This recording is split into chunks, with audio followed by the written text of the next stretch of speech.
زینوا مجالسکم بذکر علی ابن ابی طالب، ہم اپنی مجالس کو علی کے ذکر سے شروع کر کے زینت دے رہے ہوتے ہیں، خوبصورت بنا رہے ہوتے ہیں۔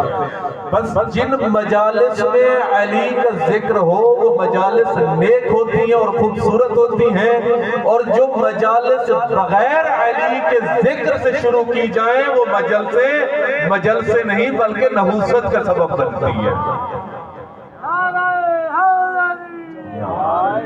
بس اولاد مال اولاد نہیں بلکہ بیٹے اور مال زینت ہیں۔ آسمان کے لیے زینت ہے ستارے، اللہ نے ستارے آسمان پہ چمکا کے آسمان کو خوبصورت بنایا، اور دنیا کے لیے کیا زینت؟ مال اور بنون۔ اور مولا امیر کائنات کے لیے زینت بن رہی ہے ثانیہ زہرا۔ کس علی کے لیے ثانیہ زہرا زینت بن رہی ہے؟ علی جب مصلی عبادت پہ کھڑے ہو جائیں تو علی جب عبادت کر رہے ہوں تو عبادت علی کے لیے زینت نہیں بلکہ علی عبادت کے لیے زینت بن رہے ہیں، علی عبادت کے لیے زینت بن رہے ہیں۔ جب علی میدان علم میں ہو تو علم علی کے لیے زینت نہیں بن رہا ہوتا بلکہ علی علم کے لیے زینت بن رہے ہوتے ہیں۔ علی زینت بنتے ہیں علم کے لیے۔ علی نبی کے بستر پہ سو جائیں تو علی کی شان اس میں نہیں کہ نبی کے بستر پہ سوئے بلکہ بستر کی یہ شان ہے علی سو رہے ہیں۔ علی اگر متقی ہیں، صاحب خلق ہیں، اچھے اخلاق کے مالک ہیں تو تقوی علی کی زینت نہیں ہے بلکہ تقوی کی علی زینت بن رہے ہیں۔ اخلاق علی کی زینت نہیں ہے بلکہ اخلاق کے لیے علی زینت بن رہے ہیں۔ میں رات کو ایک تقریر سن رہا تھا، ایک ملا کہہ رہا تھا علی کعبہ میں آ گئے تو اس میں علی کا کیا کمال، اس میں علی کی کیا فضیلت، اس میں علی کی کیا زینت۔ بھائی صاحب آپ ٹھیک کہہ رہے ہیں، کعبے میں علی کا آنا اس میں علی کا کمال یا علی کی زینت نہیں بلکہ کعبے میں آ کے علی کعبہ کو زینت بخش رہے ہیں، کعبے کو زینت بن دے رہے ہیں، علی خوبصورت بنا رہے ہیں۔ عزیزان گرامی، جو علی کبھی تقوی کے لیے زینت بنتے ہیں، جو علی کبھی خلق کے لیے زینت بنتے ہیں، جو علی کبھی نبی کے علم کے لیے زینت بنتے ہیں، جو علی بیت اللہ اور کعبۃ اللہ کے لیے زینت بن رہے ہیں، اس علی کے لیے اپنی زینت اس کی بیٹی زینب بن رہی ہے۔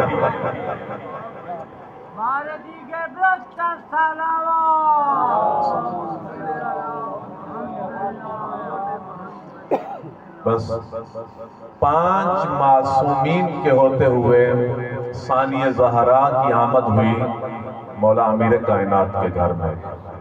ماں بھی معصومہ، 2 بھائی بھی معصوم، نانا بھی معصوم اور بابا بھی معصوم، 5 معصوم موجود تھے جب ثانیہ زہرا سرکار مولا امیر کائنات کے گھر میں آئی۔ اس میں مصلحت اور فلسفہ خداوندی کیا تھا کہ 5 معصوموں کے بیچ تشریف لا رہی ہے ثانیہ زہرا۔ منشأ خداوندی یہ تھی کہ اللہ یہ چاہتا تھا کہ زینب غیر معصوم کی گود میں بھی نہ جائے کبھی۔ یا نانا اٹھاتا ہے بچے کو، یا بابا یا ماں یا بھائی اٹھاتے ہیں، تو 5 کے 5 معصوم۔ 6 ہجری کو اس دنیا میں آئیں، یعنی ہجرت کے 6 سال بعد اس دنیا میں آئیں۔ 3 روایتیں ہیں جو اس میں سے بہتر اور مستحکم روایت ہے وہ 6 ہجری، 5 ہجری کی بھی ملتی ہے، 7 ہجری کی بھی ملتی ہے، جو مستحکم ہے وہ 6 ہجری بنت مولا امیر کائنات اس دنیا میں آئیں۔ 11 ہجری کو سرکار ختمی مرتبت کا وصال ہوا۔ کتنا عرصہ ہو گیا؟ 6 ہجری اور 11 ہجری، اتنے عرصے میں آغوش رسالت میں پلتی رہی ہے ثانیہ زہرا۔ یعنی سب سے پہلے آغوش رسالت میں 6 ہجری کو آ رہی ہیں، 11 ہجری 5 سال سرکار ختمی مرتبت کی آغوش میں. اس کے بعد مولا امیر کائنات کی آغوش میں پرورش پاتی رہی ہیں 40 ہجری تک. 40 ہجری کو مولا امیر کائنات کی شہادت، 50 ہجری کو مولا امام حسن علیہ السلام کی شہادت، یعنی 10 سال آگے کے اور لے لیں. مولا امام حسن علیہ السلام سے پرورش پاتی رہی. اور 61 ہجری کو مولا امام حسین علیہ السلام کی شہادت. 11 سال پھر مولا امام حسین علیہ السلام کی آغوش میں پرورش پاتی رہی ثانیہ زہرا. مولا امام حسین علیہ السلام کی شہادت کے بعد 2 اور معصومین کے ساتھ بھی ثانیہ زہرا نے زندگی گزاری ہے. کچھ وقت مولا امام سجاد اور کچھ ہی وقت مولا امام باقر علیہ السلام کے ساتھ. تو بس 7 معصومین کے دور کو درد کیا ہے علی کی بیٹی نے. 7 معصومین سرکار ختمی مرتبت سے لے کر مولا امام باقر علیہ السلام 7 معصومین کے دور کو دیکھا ہے. اگر میں اور آپ تھوڑی سی دیر بیٹھ جائیں کسی عالم دین کے ساتھ تو تھوڑی ہی دیر میں عالم دین کی صحبت جو ہے معصومین کے ارشاد بھی ہیں کہ علماء کی محفلوں میں بیٹھو. کس وجہ سے؟ تاکہ آپ کو مختلف علوم سے آشنا کریں عالم، تاکہ آپ ان سے کچھ سیکھ کر اٹھیں. آپ اور میں تھوڑی سی دیر ایک عالم دین کے ساتھ گزار لیں تو ہمارے علم میں اضافہ ہو جاتا ہے.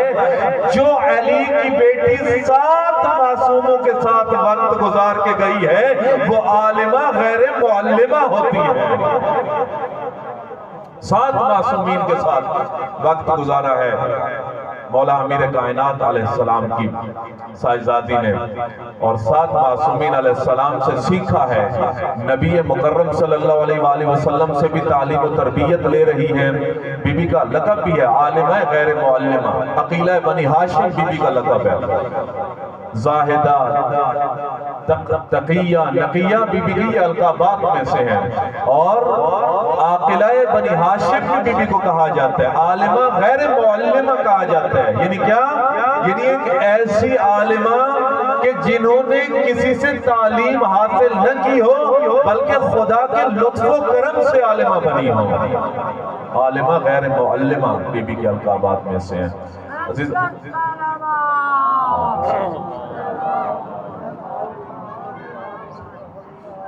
بس نبی کے علم کے وارث ہیں یہ آل عباد. کیوں؟ کیونکہ اللہ نے ان کو اس زمین پہ مختص کر کے بھیجا ہے. اللہ نے ان کو مشخص منصوص من اللہ، اللہ کی طرف سے یہ ایسی حجتیں ہیں جن کو اللہ نے اس روئے زمین پہ اپنی حجت قرار دیا ہے. ایک چھوٹا سا واقعہ، میں بس نزدیک ہو رہا ہوں مقصد کے. مولا امیر کائنات علیہ السلام، توجہ ہے سب صاحبان کی، سنا دو واقعہ. مولا امیر کائنات علیہ السلام کھلے آسمان کے نیچے بیٹھ کے اپنے سوڑے سوڑے صحابیاں خطبہ دینے بیٹھے ہیں، درس دینے بیٹھے ہیں. اتنے میں آسمان کی طرف چہرہ کیا مولا نے اور فرماتے ہیں وعلیکم السلام جمیعا. تو ساریاں دے ہوتے میں علی دا بھی سلام. تو بس اتنے میں کمبر ساتھ تھے مولا کے صحابیوں میں سے. کمبر آگے بڑھے، مولا کس کو سلام کر رہے ہیں؟ تو مولا امیر کائنات فرماتے ہیں پرندوں کی ٹولی میرے سر کے اوپر سے گزر رہی تھی اور گزرتے وہ مجھے سلام کر کے گئے ہیں. سر کے اوپر سے پرندے گزرے، انہوں نے سلام کیا تو میں نے جواب دے دیا. ہر محفل میں سونے بھی ہوندے تے تھوڑے کوجے بھی ہوندے تے ایک کوجہ بیٹھا ہی اور دوجے کوجے نو کونی مار کے آتا ہے. یہ علی عجیب بات کر رہے ہیں. جہاں بھی موقع دیکھتے ہیں اپنے فضائل پڑھنا شروع کر دیتے ہیں. تے دوجہ سوڑا نالا بھی کوڑا وہ آتے او کس طرح؟ یہ کہتے ہیں اس طرح کہ اللہ نے پرندوں کو اڑنے کے لیے خلق کیا ہے یا سلام کا جواب دینے کے لیے خلق کیا ہے؟ اللہ نے پرواز کے لیے خلق کیا ہے یا سلام کے لیے خلق کیا ہے؟ تو بس یہ آپس میں سرگوشی کر رہے تھے، آرام سے باتیں کر رہے تھے. تو امام ہوتا ہی وہی ہے کہ جو اس بات کو بھی سن لیتا ہے جو زبان سے کی جائے، ان باتوں کو بھی سمجھ جاتا ہے جو دل میں کی جاتی ہیں. وہی امام ہوتا ہے.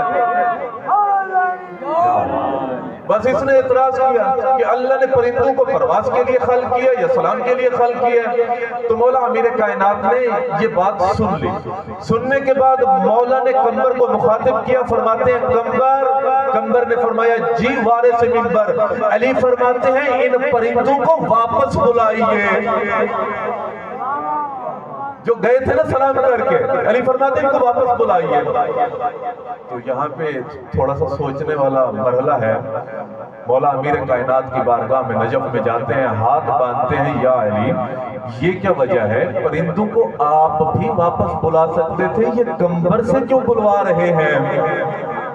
یا علی آپ خود بلا لیجئے۔ تو بعید نہیں ہے شاہ والی نجف جواب دیں کہ پرندوں کو میں خود بھی واپس بلا سکتا تھا، یہ قمر سے اس وجہ سے بلا رہا ہوں کہ میں مقام امامت دنیا والوں کو سمجھانا چاہتا ہوں، بتانا چاہتا ہوں دنیا والوں دیکھ لو، جس علی کی دہلیز کے نوکر پرندوں کو واپس بلاتے ہو، اس علی کے اپنے بچے کبھی چاند بلاتے ہیں، کبھی سورج کو بلاتے ہیں۔ بس قمر نے بلایا، آئے پرندے آ کے سامنے لین اور قطار بنا کے بیٹھ گئے۔ اتنے میں مولا امیر کائنات نے پوچھا کہ بھئی تم جاتے جاتے کیا کر کے گئے ہو؟ ان میں سے کچھ ہیں جو نہیں سمجھ رہے بات، یقین نہیں کر رہے۔ تو ایک بڑا پرندہ تھا، اس نے کہا یا علی اللہ نے ہمیں ابھی خلق نہیں کیا تھا، عالم اجسام میں ہم آئے نہیں تھے، ابھی ہماری روحیں بنائی گئی تھی، اللہ نے ہمیں کہا تھا اے میرے پرندوں دیکھ لو، پوری توجہ چاہوں گا، اے میرے پرندوں سن لو سمجھ لو، تمہارا کام ہے آسمان میں پرواز کرنا، جب کبھی تم آسمان پہ پرواز کر کے جا رہے ہو، میں نے ایک چاند بنایا ہے جس کا کام ہے آسمان پہ چمکنا، چاند کا کام آسمان پہ چمکنا، تمہارا کام پرواز کرنا، جب کبھی اسی چاند کو زمین پہ چمکتے دیکھو تو سمجھ جانا اللہ کی حجت بیٹھی ہے، سلام کر کے گزر جانا، اللہ کی حجت ہے۔ بس ہم گزر رہے تھے، ہم نے دیکھا اللہ کا چاند زمین پہ چمک رہا تھا، تو ہم گزرتے گزرتے سلام کیا، تو مولا امیر کائنات فرماتے ہیں کیا کہا؟ تو اس بڑے پرندے نے کہا، ہم نے کہا السلام علیکہ یا امیر المومنین والسلام علیکہ یا امامنا الطائر والارضین والسماوات والبار والبر والنجم والشمس والقمر۔ ہم گزرتے گزرتے کہہ کے گئے ہیں اے امیر المومنین، ہمارا آپ پہ سلام، وہ امیر المومنین جو آسمانوں کا امام ہے، جو زمین کا امام ہے، جو خشکی اور تری کا امام ہے، جو چاند سورج کا امام ہے، جو پرندوں کا امام ہے، جو کہکشاؤں کا امام ہے، جو ستاروں کا امام ہے، وہ بندہ کہتا ہے یا علی تسی ساریاں دے امام ہو۔ علی مسکرا کے فرماتے ہیں پاگل، جس کو اللہ بنا کے بھیجتا ہے وہ اللہ کی اس کائنات کی ہر چیز کا امام ہوتا ہے، جس کو اللہ خلق کر کے بھیجے، جس کو اللہ بنا کے بھیجتا ہے وہ ہر چیز کا امام ہوتا ہے۔ عزیزان گرامی، اس کائنات کو خلق آل محمد کے توسل سے کیا گیا، اس کائنات کو زینت دی گئی ہے تو ذکر آل محمد سے زینت دی گئی ہے۔ ابھی یہ وقت نہیں بنائے گئے تھے، چاند و سورج نہیں بنائے گئے تھے، آل محمد کے وجود کو بنایا گیا تھا اور آل محمد کی ارواح کو خلق کیا گیا تھا۔ دو ہی جملے مصائب کے ثانی ازاد آپ نے بہت اچھے انداز میں مجھ سے پہلے شاہ صاحب پڑھ رہے تھے، بہت اچھے انداز میں انہوں نے میری مرشد زادی کا ذکر مصائب بیان کیا۔ بی بی کے القابات میں سے ایک لقب ہے ام المصائب۔ تشریح نہیں کروں گا، دو تین بس واقعات بیان کروں گا، دو تین جملوں میں ہی آپ سمجھ جائیں گے ام المصائب بی بی کو کیوں کہا جاتا ہے۔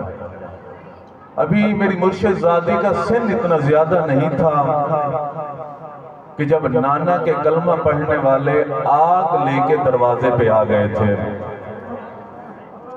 اس دہلیز کو عبور کرنے کی باتیں کر رہے تھے جس دہلیز پہ سید المرسل نبی رک جایا کرتے تھے، اس دہلیز کو جلانے کی باتیں کر رہے تھے کہ جس دروازے پہ جبرائیل رک جایا کرتے تھے، اور یہ میری مرشدزادی ان دنوں سن اتنا زیادہ نہیں تھا، جب ماں کو دیکھا جلتے ہوئے دروازے اور دیوار کے بیچ تھی ثانیہ زہرا، ثانیہ زہرا دوڑ کے صحن میں کہہ رہی تھی فضہ میری ماں کو بچائیے۔ بنت پیغمبر اس وقت بین کر کے کہہ رہی تھی میرا محسن شہید ہو گیا ہے، فضہ مجھے جلدی سے آسرا دو۔ جب ماں آئی تھی نا دربار سے، ام المصائب سمجھا رہا ہوں کیوں کہا جاتا ہے میری مرشدزادی کو، جب ماں آئی تھی نا دربار سے سر کے بال سفید ہو گئے تھے، ثانیہ زہرا نے ماں کا سفید سر دیکھ کے کہا اماں جب تجھے کچھ دربار سے مانگنا نہیں آتا تو جاتی کیا کرنے ہو؟ ننھی سی زینب کی پیشانی چوما زمین پہ بیٹھی رو کے کہتی ہے زینب میں جس دربار میں گئی ہوں وہ دربار میرے بابا کا تھا، زینب میں جس مجمع میں گئی ہوں وہ صحابی میرے بابا کے تھے، زینب دربار اور میرے گھر میں فاصلہ نہیں تھا پھر بھی میرے سر کے بال سفید ہو گئے، زینب جب تو دربار جائے گی صحابی نہیں شرابیوں کا ہجوم ہوگا۔ تجربہ من اللہ، جتنی آنکھوں سے اس وقت آنسو آ رہے ہیں جو نہیں روئے ہائے کر رہے ہیں، اللہ رب العزت تمہاری اور میری ہائے قبول کرے۔ ام المصائب کیوں کہتے ہیں؟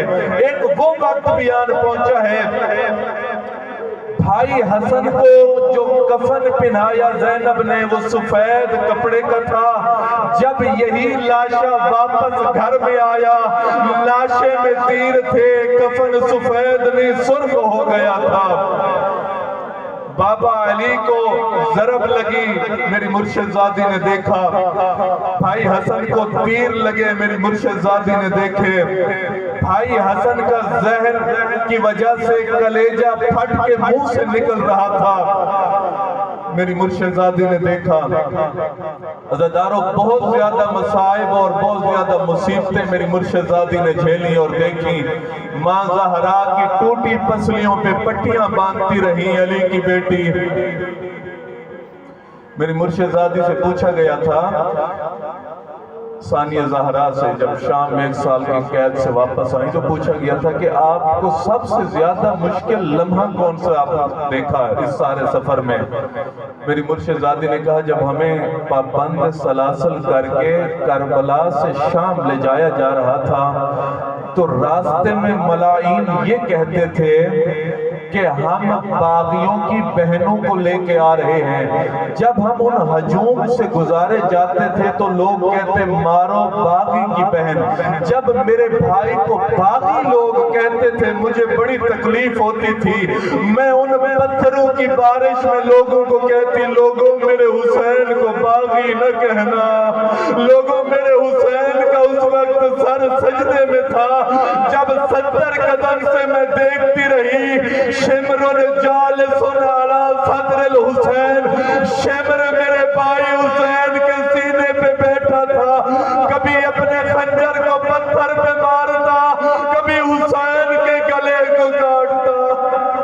اجروں کا من اللہ، اللہ کسی کا من رلائے۔ آخری 2 جملے چاچا سن لیجئے، میں منبر قبلہ کے حوالے کر رہا ہوں۔ عزیزانو میں رونے والا یہ معاملہ ہے، ہم کبھی نہ روتے، علی کی بیٹیوں کو صرف یہودیوں نے نہیں مارا، مسلمان بھی پتھروں سے مارتے، جلتی ہوئی آگ پھینکتے، کھولتا ہوا پانی پھینکتے۔ ایک شام کے بازار میں ایک جگہ پہ علی کی بیٹیوں کو روکا گیا تھا، یکم سفر روز جمعہ کو ان کو کہا گیا جب بازاریں کھلیں گی علی کی بیٹیوں کو گزارا جائے گا، ابھی بازاریں بند ہیں۔ ایک یہودی ابن سعد کے پاس آتا ہے، آکے کہتا ہے تجھے پیسے دیتا ہوں، علی کی بیٹیوں کو ذرا یہودیوں والے محلے سے گزار۔ ابن سعد نے پیسے لیے، علی کی بیٹیوں کو یہودیوں کے محلے سے گزارا گیا۔ وہ یہودی آگے آگے جاتا ہے، کہتا ہے بدر و احد والے بدلے لے لو، یہ اسی علی کی بیٹیاں ہیں جس علی نے تمہارے باباؤں کو مارا، بڑوں کو مارا۔ ایک یہودن خولی سے پوچھتی ہے یہ بتا علی کا بیٹا کون ہے؟